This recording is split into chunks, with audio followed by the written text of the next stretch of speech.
Bismillahirrahmanirrahim. Baik teman-teman, kali ini kita akan belajar mengenai reproduksi pada hewan.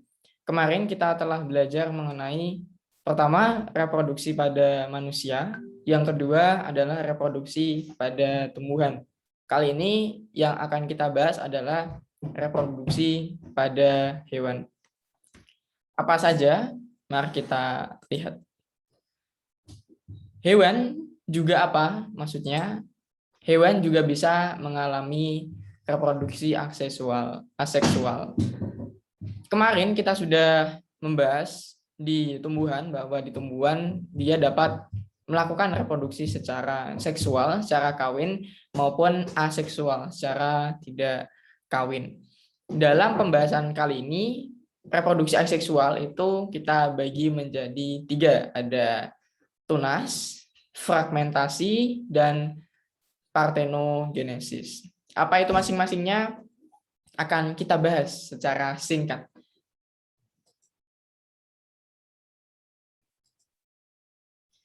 Pertama adalah tunas. Ya, ini adalah tunas. Secara pengertian, di tumbuhan juga kita kemarin sudah bahas. Seperti contohnya kalau di tumbuhan ada pohon pisang, ada bambu, nanti kan dia memiliki tunas dalam berkembang biak. Itu perkembangbiakan secara aseksual. Tunas, apa itu tunas? Adalah reproduksi aseksual dengan membentuk tunas seperti pada tumbuhan. Seperti ada pada pohon pisang. Contohnya yang saya ambil di sini adalah hydra. Ini adalah hydra dewasa. Dia punya tentakel seperti ada di keterangannya. Ini adalah tubuhnya. Dan saat dia tumbuh tunas, itu awalnya kecil, sama seperti pada tumbuhan, nanti dia membesar, tambah besar, dan dia akhirnya lepas. Setelah lepas, apa yang terjadi? Maka dia akan tumbuh sebagai individu yang baru. Sangat sederhana sekali, ini adalah perkembangbiakan secara aseksual untuk tunas. Dan kita ambil contoh hydra tadi. Selanjutnya, perkembangbiakan aseksual pada hewan adalah fragmentasi. Fragmen itu berasal dari pecahan. Kata bahasanya pecahan. Apakah memecah diri atau bagaimana? Ya, fragmentasi adalah reproduksi aseksual pada hewan dengan cara memotong tubuhnya.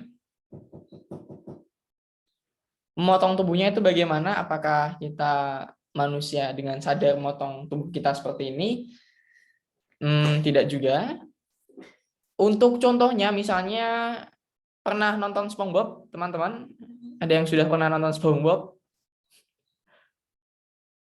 Pasti tahu ya, teman-teman tahu kartun SpongeBob karena itu ya sangat terkenal sekali. Kalau soalnya ada teman saya itu yang dia tidak tahu SpongeBob itu apa. Dan di SpongeBob itu ada salah satu tokoh namanya Patrick. Patrick adalah bintang laut, warnanya dia pink. Dan Patrick itu dia dapat berkembang biak secara fragmentasi. Ini bintang laut, kalau bagian tubuhnya dia terpotong, nanti dia bisa jadi bintang laut yang baru. Jadi dia bisa jadi bintang laut yang baru. Maksudnya memotong tubuhnya itu seperti itu. Jadi dari potongan tubuh yang terpotong, nanti dia bisa jadi individu baru. Ya, terima kasih Ilham pernah nonton SpongeBob. Ya, mantap sekali.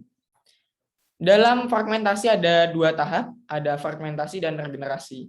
Kalau fragmentasi sendiri adalah pematahan atau pemotongan tubuh induk menjadi 2 bagian atau lebih. Nah, dan pada tahap kedua ada namanya regenerasi, yaitu setiap potongan tubuh induk dari induk, dia membentuk bagian tubuh lain yang tidak ada pada tubuh induknya. Contohnya adalah selain Patrick, bintang laut, ada cacing pita.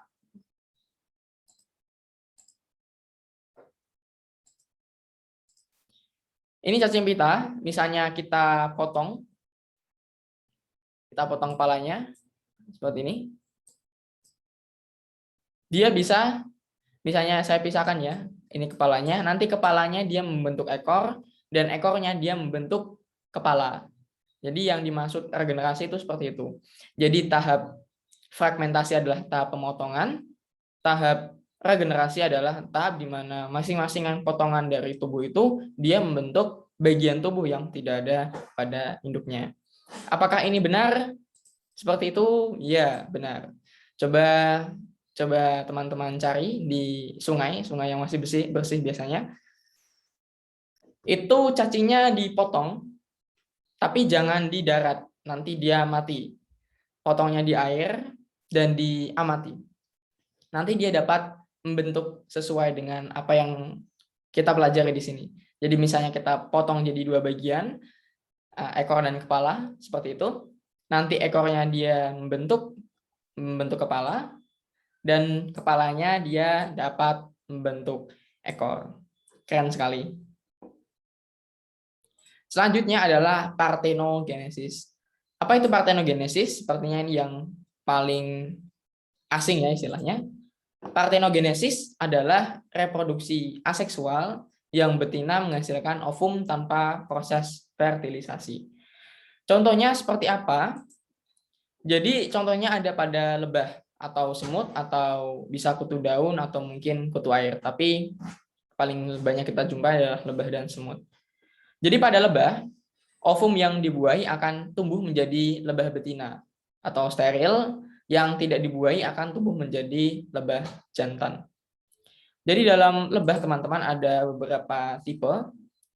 Tipe pekerja adalah betina. Tipe drone adalah jantan, dan tipe queen atau ratu adalah yang berproses, yang memiliki bagian kerja untuk bereproduksi.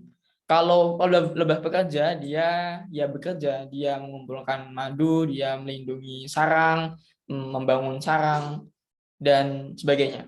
Kalau lebah drone, dia adalah jantan, dia jantan. Kalau worker dia betina, drone dia jantan. Yang jantan dia itu tugasnya adalah membuahi sang ratu.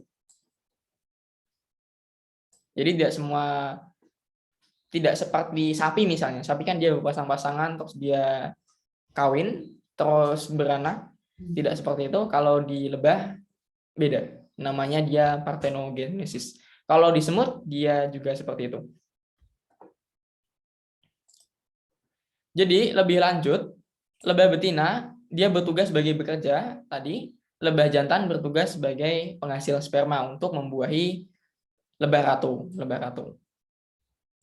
Lebah ratu adalah lebah yang menghasilkan telur, dan telur tersebut akan menetas menjadi lebah betina dan lebah jantan. Nanti kalau jadi lebah betina ya jadi lebah pekerja, kalau jadi lebah jantan ya dia jadi drone atau nanti yang akan membuahi. Untuk queen itu sebenarnya dia nanti untuk calon-calon ratu, kan setelah ada lebah muda yang masih dalam sarangnya itu, dia akan diperlakukan secara khusus oleh lebah-lebah pekerja yang akan nanti si bakal lebah ini menjadi ratu. Itu teman-teman ada 3 reproduksi aseksual. Pertama ada tadi ada tunas, yang kedua ada fragmentasi, dan yang ketiga ada parthenogenesis. Bagaimana teman-teman? Sebelum kita lanjut pada reproduksi seksual, apakah ada yang ditanyakan?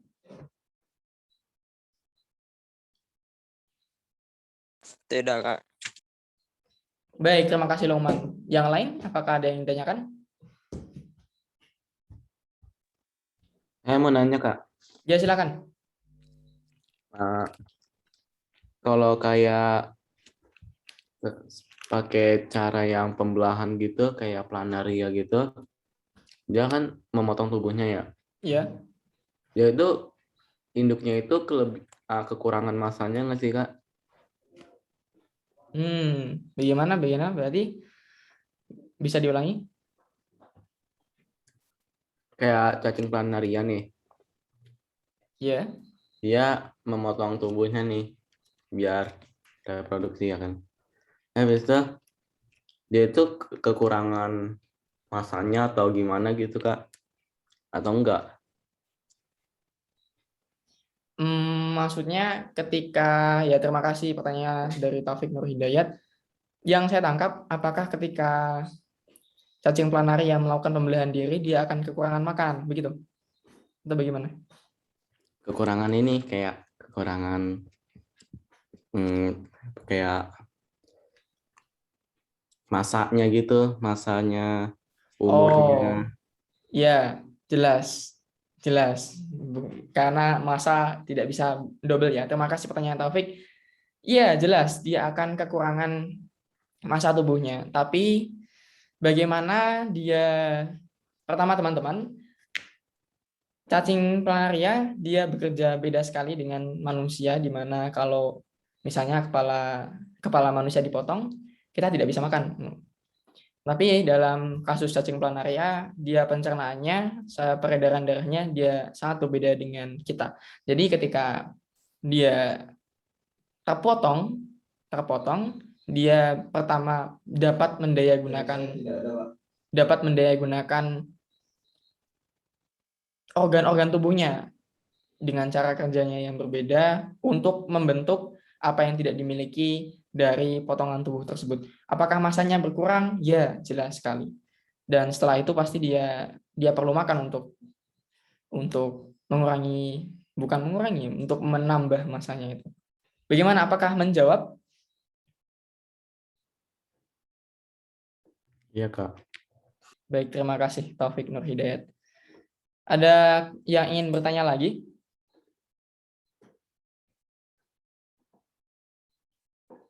Oke, belum ada ya. Baik, kita lanjut. Selanjutnya kita masuk pada reproduksi seksual. Jadi selain aseksual tentu ada yang namanya seksual. Reproduksi seksual pada hewan terjadi melalui perkawinan yang selanjutnya terjadi pada proses fertilisasi sehingga menghasilkan zigot. Zigot akan tumbuh dan berkembang menjadi embrio dan kemudian menjadi individu baru. Jadi sama, seperti yang kita pelajari pada reproduksi manusia, intinya perkawinan seksual adalah butuh jantan dan butuh betina untuk menghasilkan keturunan baru. Pada hewan, produksi ini kita bicara soal yang reproduksi seksual, ada dua fertilasi, yaitu fertilisasi internal artinya dalam, dan eksternal artinya luar. Fertilisasi kalau dalam bahasa Indonesia adalah pembuahan. Apa maksudnya pembuahan luar dan pembuahan dalam? Kita akan bahas. Kita mulai dari fertilisasi eksternal. Fertilisasi adalah pembuahan, eksternal adalah luar. Jadi pembuahan di luar, ya sederhananya begitu. Terjadi apabila proses peleburan ovum, sel telur, oleh sperma terjadi di luar tubuh hewan betina. Contohnya apa saja? Ada katak, ada ikan, dan sebagainya. Maksudnya bagaimana? Jadi ini misalnya, ini adalah ikan betina. Jadi ikan betina dia akan menaruh telurnya. Lalu si ikan jantan dia akan menaruh spermanya, atau dia ya mencampurkan spermanya dengan di tempat si ikan betina menaruh telur-telurnya. Jadi dia seperti meliputi, membungkus sel telur itu tadi. Jadi dia tidak terjadi di dalam tubuh sel betina, bukan sel betina, tubuh betina. Kalau di manusia kan pembuahan terjadi di dalam tubuh manusia, di dalam tubuh wanita. Kalau pada hewan yang reproduksinya dia fertilisasi eksternal, dia itu pembuahannya terjadi di luar. Seperti halnya ini, ikan dia mengeluarkan telurnya dulu, baru si pejantan dia menaruh spermanya di tempat telur tersebut. Katak dia juga seperti itu.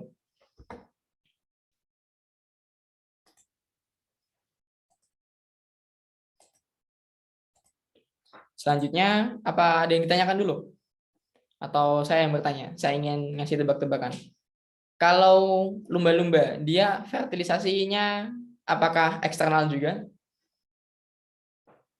Ada yang bisa jawab?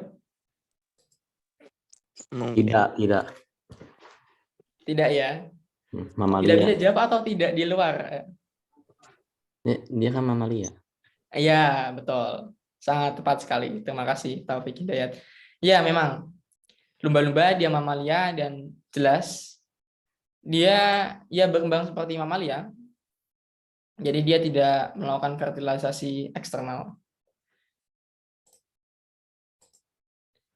Untuk fertilisasi internal, ini yang kita pelajari pada reproduksi manusia, terjadi apabila proses peleburan ovum oleh sperma terjadi di dalam tubuh hewan betina.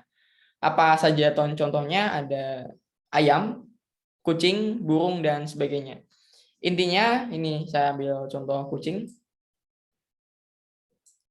Intinya, sel telur dan sel sperma dia bertemu di dalam tubuh si hewan yang bersangkutan. Selanjutnya ada, sebentar. Nah, ini belum saya buat ini. Jadi, kalau dilihat perkembangan zigot di dalam perkembangan embrio di dalam embrio itu menjadi bayi suatu hewan, dibagi menjadi 3. Pertama, vivipar, jadi nanti hewannya itu dikeluarkan ya dalam bentuk bayi, peranakan gitu. Yang kedua ada ovipar, bertelur. Jadi nanti sebelum dia jadi bayi hewan, dia dikeluarkan dalam bentuk telur terlebih dahulu. Kalau vivipar, beranak, dia berkembang di dalam rahim. Jadi setelah zigot itu dia sel telur itu dia bertemu jadi zigot, jadi embrio, nanti dia berkembang di dalam rahim dan nanti dia dikeluarkan dalam menjadi bayi hewan yang bersangkutan. Kalau nutrisinya dia dipenuhi melalui plasenta, melalui pusar yang terhubung dengan ibu tentunya. Dan juga plasenta atau pusar dia selain menjadi tempat nutrisi, tempat tersalurnya nutrisi, dan juga plasenta, pusar, tali pusar itu dia digunakan juga sebagai tempat pembuangan karena atau sistem pembuangan pada bayi yang ada dalam kandungan janin belum sempurna, jadi pembuangannya juga melalui plasenta, melalui tali pusar. Kalau ovipar bertelur, dia berkembang di dalam telur, jadi dikeluarkan dari dalam tubuh betina dalam bentuk telur. Dia nutrisinya melalui kuning telur atau namanya yolk. Telur dikeluarkan memiliki cangkang yang keras tentu agar dia dapat melindungi bakal dari bayi. Dan yang ketiga ada namanya ovovivipar, gabungan dari keduanya, bertelur beranak.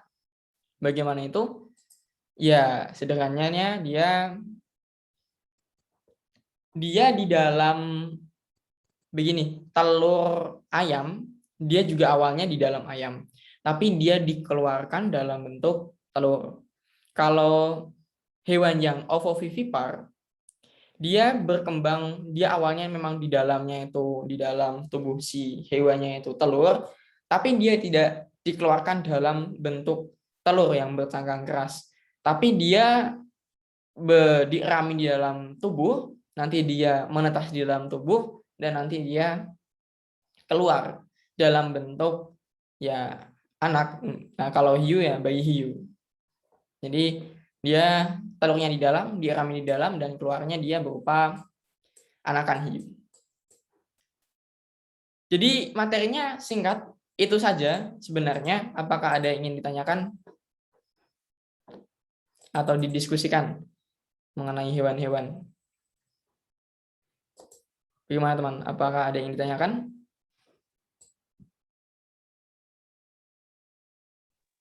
Enggak. Belum ada. Gimana yang lain? Masih sama. Belum. Belum ada ya. Sebentar.